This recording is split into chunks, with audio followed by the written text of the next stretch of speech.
Olá pessoal, tudo bem? Me chamo Nicole Merlins, aluna do 8º ano e gremista. E fui convidada para participar do Pod Darcy Podcast, o podcast da Escola Municipal Professor Darcy Ribeiro. Sou branca, mais ou menos 1,60 m de altura, cabelos vermelhos, olhos castanho claro e peso 48 kg. Nesse episódio semanal, irei falar sobre a história da dança. Vem comigo nessa viagem e vamos seguir nessa vibe. História da dança, você conhece? A história da dança tem início junto com a humanidade. Registros históricos apontam que é uma das artes mais antigas. Pesquisadores apontam que dançar era quase um instinto para os homens da era primitiva. Eles dançavam para buscar alimentos, água, mas também para agradecer à natureza. A maior prova da presença dessas artes nos tempos mais antigos é a quantidade de pinturas rupestres encontradas em grutas, galerias subterrâneas e cavernas, em locais como Serra da Capivara, Piauí e Fulton Rock, na África do Sul.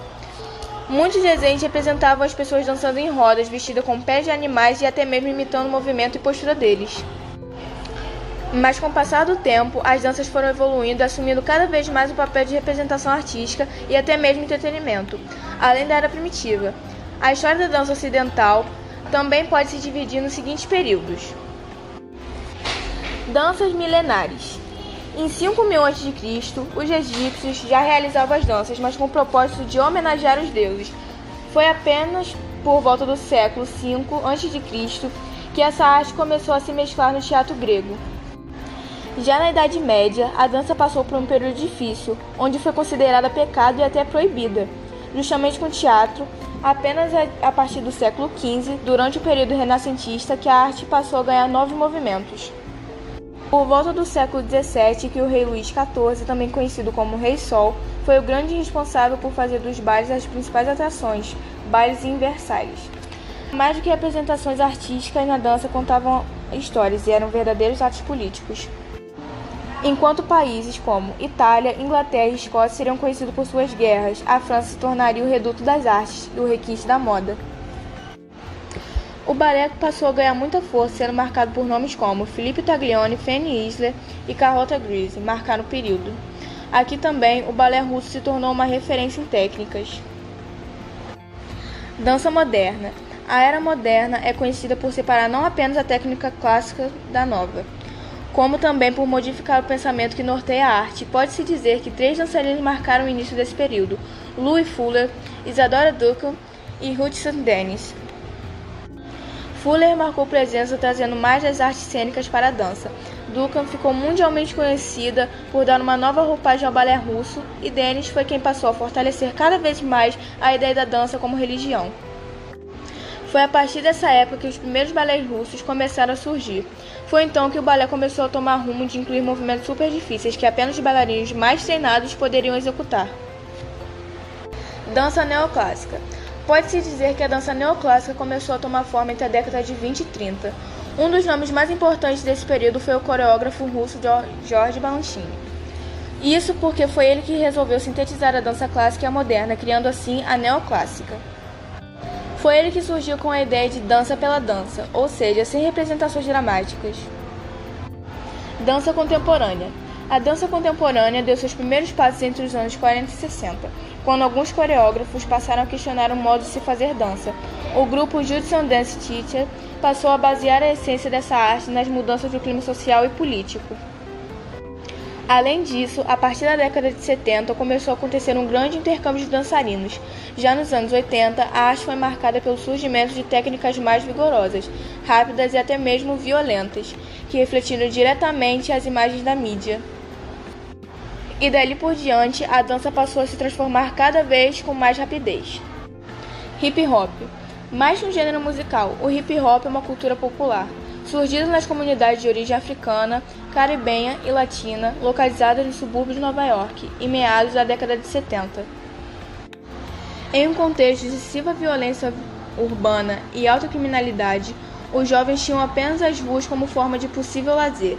Assim, conseguiu se expressar nesse ambiente por meio da música, da dança e da pintura, manifestando e contestando a realidade que viviam.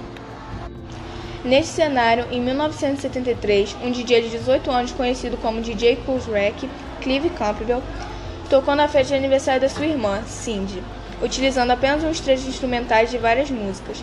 fazendo com que os convidados dançassem por muito mais tempo. Os segmentos de música escolhidos pelo DJ eram sempre acompanhados por letras feitas por um amigo seu, o MC. Surgia assim o hip hop.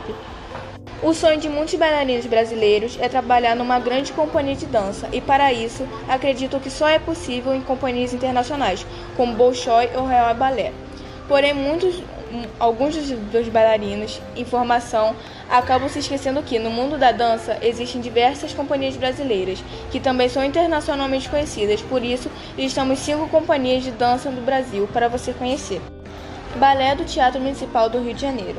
Uma das companhias de balé mais tradicionais do Brasil, que faz parte da programação do Teatro Municipal do Rio de Janeiro, apresentando-se principalmente do lado da Orquestra Sinfônica e do coro do teatro.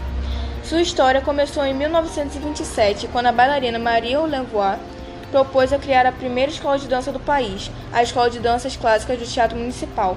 A escola e o corpo de balé se fundiram em uma única estrutura, até que, em 1936, foi oficialmente criado o Corpo de Balé do Teatro Municipal. São Paulo Companhia de Dança. Criado em janeiro de 2008, a SPCD é um corpo artístico da Secretaria de Cultura e Economia Criativa do Governo de São Paulo, gerida pela Associação Pro Dança e dirigida por Inês Borgeat. Esta companhia realiza remontagens de grandes peças clássicas do século XIX, XX e XXI e obras contemporâneas, e especialmente criada por coreógrafos nacionais e internacionais. A São Paulo já foi eleita como uma das melhores companhias de dança pelo Critics' Choice of Dance Europe e pelo Grand Prix e La Critique. Grupo Corpo é uma companhia de dança contemporânea fundada por Paulo Pederneiras em 1975 em Belo Horizonte. O primeiro espetáculo apresentado pela companhia foi Maria Maria, coreografado por Oscar Zair, que percorreu 14 países e permaneceu em cartaz de 1976 até 1982. Mais de 105 bailarinos passaram pelo corpo durante seus 45 anos de história no mundo da dança. Intrépida Trupe. A Companhia de Dança e Teatro Brasileira, que foi fundada em 86, no Rio de Janeiro, era composta majoritariamente por artistas formados na Escola Nacional de Circo, que no início da década de 80 se apresentava no Circo Voador. Em sua primeira apresentação na Copa do Mundo, em 86, a trupe uniu grupos de atores, bailarinos, acrobatas e palhaços, e desde então a companhia desenvolveu uma língua cênica própria que une o circo, o teatro e a dança, o que tem repercutido positivamente em todo o Brasil e no exterior. Companhia de Dança Débora Cooker. Criada em 1994, a companhia se mantém como uma das mais premiadas e prestigiadas do Brasil e no mundo. Ela recebeu, em 2018, o Príncipe Benói de La Dance de Moscou, o mais importante prêmio da categoria. Ao longo dos seus 27 anos, a companhia já realizou mais de 1.600 apresentações em cerca de 65 cidades e 32 países, atingindo um público de mais de 3 milhões de pessoas. Infelizmente, chegamos ao final desse podcast semanal. E espero que vocês tenham gostado. Não esqueça de deixar o like, curtir nosso canal e compartilhar nossa página.